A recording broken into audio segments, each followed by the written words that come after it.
এখানে সবাই অনেকে এভারেজ প্লেয়ার আমার লক্ষ্যটা না, আমার লক্ষ্যটা হচ্ছে একটু আপার লেভেলের।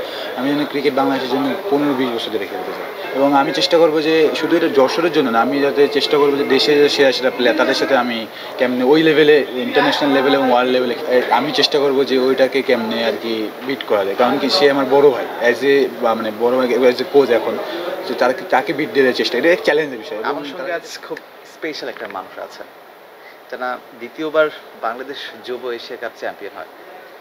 সেই চ্যাম্পিয়ন ক্যাপ্টেন আজিজুল হক তামিম। ক্রিকেট 97-এর পর্দায় আপনাকে স্বাগতম জানাচ্ছি।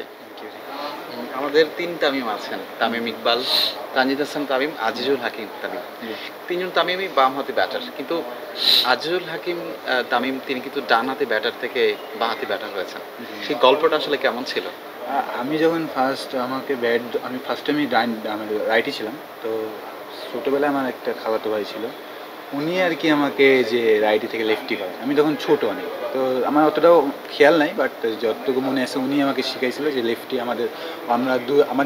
আমরা দুজন ভাই, 3 জন ভাই, খালাতো ভাই আর কি আমার যে কাজিনরা ছিল, ওরা 4 জন, আমরা কি ও 2 জন লেফটি ছিল, 2 জন রাইটি ছিল। দেন আমি আর একটা ভাই আছি, আমরা 2 জন লেফটি, আর 2 জন হচ্ছে রাইট ছিল। দেন ভাইয়া ডিসাইড করে যে ওরা লেফটি করে, মানে যে উনি ছিল তখন, উনি প্র্যাকটিস করতো, উনিও ওই সময় অনেক ভালো খেলতো যশোরের জন্য। দেন আমি ওইভাবে আর কি লেফটি হয়েছি। তামিম চেয়েছিলেন আসলে ডাক্তার হতে, পরিবারও চেয়েছিল ডাক্তার হতে, কিন্তু তামিম হয়েছেন ক্রিকেটার। কি বলবেন? আসলে দেখেন যে ক্রিকেটার হয়েছে হুট করে আর কি, একদিন আল্লাহ, যেটা বললাম আপনি কাহিনী, ওখানে আর কি আগ্রহটা জমছে এবং প্রথমের দিকে আমার এমনভাবে ছিল না, কিন্তু পরে যখন আমি 15-17 যাই তখন একটা বুঝছি যে একটা লেভেল আছে, যে ইন্টারন্যাশনাল লেভেল দেখতেছেন, যে ডোমেস্টিকে যারা ইন্টারন্যাশনাল যারা ওয়ার্ল্ড ক্রিকেট যারা ডোমেন, এটাই আর কি তখন থেকে আর কি জানি যে আমি উপরে লেভেলে। পরিবার প্রথমত খুশি ছিল না, কারণ আপনাকে আসলে ডাক্তার বানাতে চেয়েছিল তারা। তারপর যখন আপনি ভালো ভালো করতে শুরু করেছিলেন, তখনই কি আসলে সাপোর্টটা পেতে শুরু হ্যাঁ, করলেন? তখন আর কি আমার বোনরা এবং ভাইয়া সবাই আর কি আস্তে সাপোর্টটা দেখে, আমি যখন 14 খেলি তখন লাস্টে আমি একটা 14 ডিস্ট্রিক্টে আমরা চ্যাম্পিয়ন যশোর হয়, সেখানে আমি finally man of the match হয়েছিলাম। সেখানে আর কি আস্তে যে একটা ট্রফি দেখে বাসায় বলছে না, একটা ভালো প্লেয়ার, তখন থেকে আর কি আস্তে আস্তে। ভারতের বিপক্ষে ফাইনাল জয়ের আগে পরিবারের সাথে আসলে ঠিক কী কথা হয়েছিল?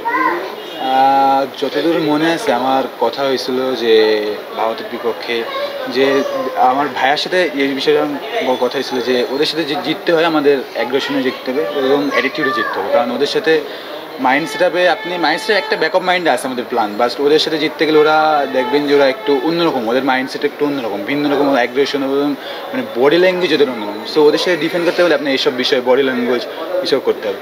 দেন আমি শুধু আব্বু আম্মুকে এবং ভাইয়াকে বলছিলাম যে তোমরা দোয়া করো, বাকিটা আল্লাহ ভরসা। জয়ের পর কাকে ফোন দিয়েছিলেন প্রথমে? ফার্স্টে তো আমার যখন ফোন দিই মনে হয় বাবা মাকেই ফোন দিয়েছিলাম, এবং দেন কোচ সবার সাথে কথা হয়েছিল আর কি। কি বলেছিল আসলে পরিবার? কংগ্রেস বলছে এবং অভিনন্দন জানাইছিল যে এইভাবে এটা আর কি ইনশাল্লাহ ভালো একটা ফিরবে দেশের জন্য, এটাই। যশোর থেকে খুব বেশি ক্রিকেটার আসলে জাতীয় দলে খুব ডমিনেট করছে বা করেছেন বলা যাবে না। তুষার, ইমরান, সৈয়দ রাসেল, তাদের একটা লেগেসি আছে। সেইটা কি ধরে রাখাটা অবশ্যই একটা চ্যালেঞ্জ কিনা আপনার জন্য?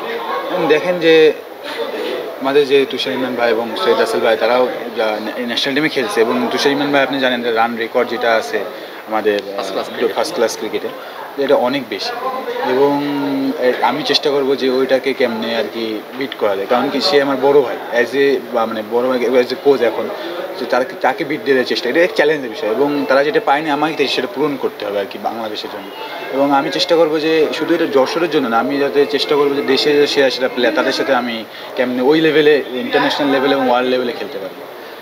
বাংলাদেশ ক্রিকেটের জন্য লম্বা রেসের ঘোড়া হতে চান কিনা আজিজুল হাকিম তামিম? হ্যাঁ, অবশ্যই। কারণ কি দেখেন বাংলাদেশ ক্রিকেটে আমি ওয়াইসিলে বলছিলাম যে এখানে সবাই অনেকে এভারেজ প্লেয়ার আমার লক্ষ্যটা না, আমার লক্ষ্যটা হচ্ছে একটু আপার লেভেলে।